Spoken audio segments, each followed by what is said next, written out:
Welcome home, Elizabeth. Why would he pick a girl like me to marry? I don't know. That sounds ominous. What's in this room? Everything I've shown you, the art, the jewels, the clothes, all of it is for you. The only off-limits room is this one. I'm just so curious. Sometimes it feels like my mind is just one question after another. Do you ever get frightened?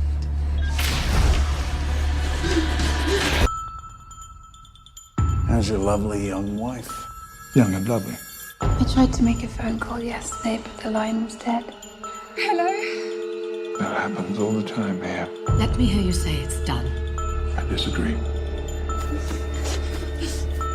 What am I?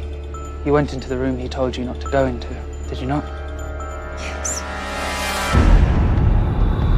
I think you should get as far away from here as possible, Elizabeth.